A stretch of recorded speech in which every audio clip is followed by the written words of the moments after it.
वो क्या लेना देना है, हमें अपना काम करना है। और इनका दिल अगर दुख जाए तो कोई कुछ नहीं बन पाएगा। ये अगर खुश हैं तो सब आगे बढ़ेंगे।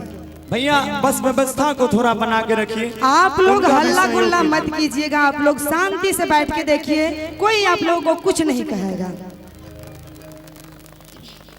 हेलो, आप लोग जो बोल रहे हैं कि आपको देखने के लिए आते हैं, अच्छी बात है, लेकिन कमेटी के लोगों को हमने पहले 30-35 बिंदु का इनको शर्त दिया था, प्लस 15 बिंदु का शर्त दिया था जो लाइसेंस इसको मिला है कार्यक्रम करने का। कौन सा कार्यक्रम करना इनको पता है? ये लड़की डांस नचाने का प्रोग्राम का कार्यक्रम नहीं दिया था करने। पहले बात समझिए, आपको नहीं बताया था, आपकी गलती नहीं है, कमेटी को बता रहे हैं। केस कमेटी पे होगी, FIR इन पे होगा, आप पे नहीं होगा। आपको देखने के लिए जनता आती है, बहुत अच्छी बात है, लेकिन हम लोग विधि व्यवस्था का संभालने का काम करते हैं। कितने लोग हैं? 50,000 लोग जुटे हुए हैं। हम लोग कितने पुलिस वाले हैं? 100-200 इतना लोगों को संभालते हैं। इस एरिया में लगभग 5 लाख जनता है। हम लोग कितने लोग रहते हैं? कानून से चलते हैं हम लोग, तो कानून सभी के लिए सामान्य है, मेरे लिए भी है, इनके लिए भी, आपके लिए है। आपको देखने आते हैं, अच्छी बात है, लेकिन इनको शर्त दिया गया था, किस शर्त पे आप करेंगे कार्यक्रम। पूरा बेगूसराय नहीं, पूरा बिहार में ये बात समझ लीजिए कि सरकार का आदेश है कि हमको क्या करना है क्या नहीं करना है। आज समझ में आई आपको? गौरव जी आप अपना प्रोग्राम कीजिए। उषा जी और गौरव जी आप अपना प्रोग्राम कीजिए। जब कमेटी वाले को बताया गया था कि मॉडल नहीं लाना है, सिर्फ कलाकार को लाइए, भक्ति भजन करवाइए, कलाकार लोग, तो मेरा गलती नहीं है सर, हम नहीं लाए हैं लड़की को। कमेटी वाली से आप लोग बात कीजिए। जी जरूर जरूर जरूर आइए।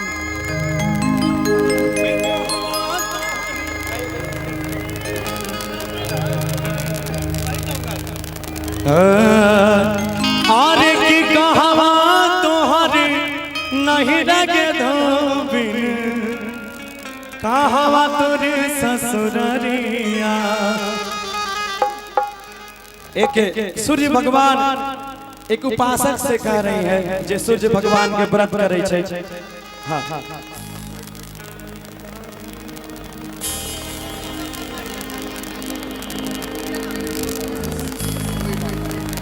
आई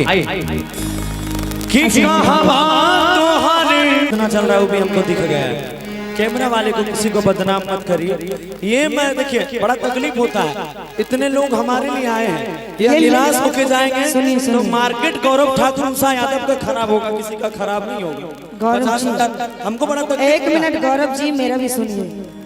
ये जितना कैमरा चल रहा है ना, लाइव कभी कैमरा से नहीं होता है, समझ गए ना? जितने भी कमेटी के आदमी हैं, कैमरा में कभी लाइव नहीं चलता, सिर्फ रिकॉर्ड आप कर सकते हैं। 2 दिन बाद, 4 दिन बाद, 10 दिन बाद के बाद ये वीडियो डलाएगा, लेकिन अभी ये वीडियो नहीं मिलेगा कहीं, समझ गए ना? और देखिए एक लाइव कभी भी होता है तो मोबाइल से होता है। जनता हमारे लिए आई है, अगर निराश होके जाती है तो हमारे अंदर तकलीफ होता है, उसको तकलीफ होता है। वो इंसान कोई रात भर घर परिवार छोड़ के बैठा है, हम दोनों अभी हमारे प्रशासन भैया बोल रहे थे, दीवार पे खड़ा है तो वो हमारे लिए खड़ा है। कल भी यहाँ कार्यक्रम हुआ था, कितना भीड़ है। सुनिए सुनिए सुनिए, अभी हमारे प्रशासन भैया बोल रहे थे, दिल पे नहीं लीजिएगा ये बात, हम सच बात किसी को भी बोल देते हैं, चाहे वो मेरे पिताजी क्यों ना हो। कह रहे थे इतना भीड़ आप लोग क्यों लगाए हुए हैं, क्यों लगाए हैं इतना भीड़? हम किसी को घर से बुलाने गए हैं, कलाकार को आप बुलाइएगा तो देखने नहीं आएगा लोग। आप सत्संग कराते हैं, गौरव ठाकुर उषा यादव को बुलाइएगा, कहिएगा नहीं आएगा ये लोग देखने। ये कहाँ से जाएगा? हमको इधर तकलीफ होता है कि हमारे लोग बिना सुने प्रोग्राम सिर्फ कमेटी के लोग देखेंगे। पैसा का मायना नहीं है जीवन में, बहुत पैसा है हमारे पास, ये सब मत समझिएगा। हम यहाँ आते हैं तो प्यार लेने के लिए आते हैं, और प्यार लेने से बाधित करते हैं आप लोग। अब बताइए तो आदमी कितना दूर से चल के आया है।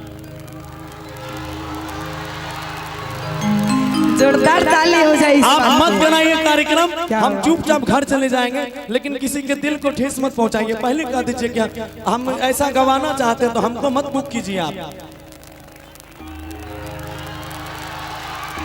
शांत हो जाइए, शांत हो जाइए, आप लोग चुपचाप देखिए। हमको इधर लगता है, कोई उड़न पाना नहीं करिएगा, हमको इधर लगता है तब हम बोले हैं, बुरा मत मानिएगा आप लोग कोई।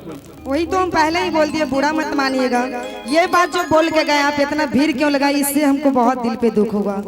क्योंकि ये लोग हमारे भगवान हैं और आप लोगों का भी। उनका बेटा है, हम उनके बनाए हुए हैं, वो हमारे लिए भीड़ लगाए हैं। ये लोग अगर चाह लेंगे कोई आदमी को आसमान तक ले जा सकते हैं। आप नीतीश कुमार जी को बुलाएंगे ना तो पैसा देंगे तब लोग आएगा चुनाव में प्रचार देखने के लिए। गौरव ठाकुर पैसा नहीं देगा।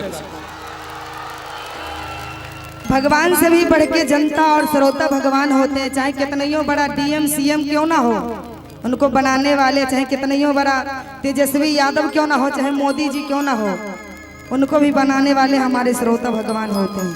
आइए हमारे जनता और हमारे अरे नहीं लगे धोबिन कहावा तोरे ससुररिया कि कहावा लगे धोबिन हो सारी रातिया पूरब हमर नहिरा जी दीनानाथ पश्चिम मोर ससुररिया बहिते जी दीनानाथ बीतल सारे रतिया। आइएगा सुशील भाई।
अरे मांगे मांगे मांग गया वाला मांग भी भाला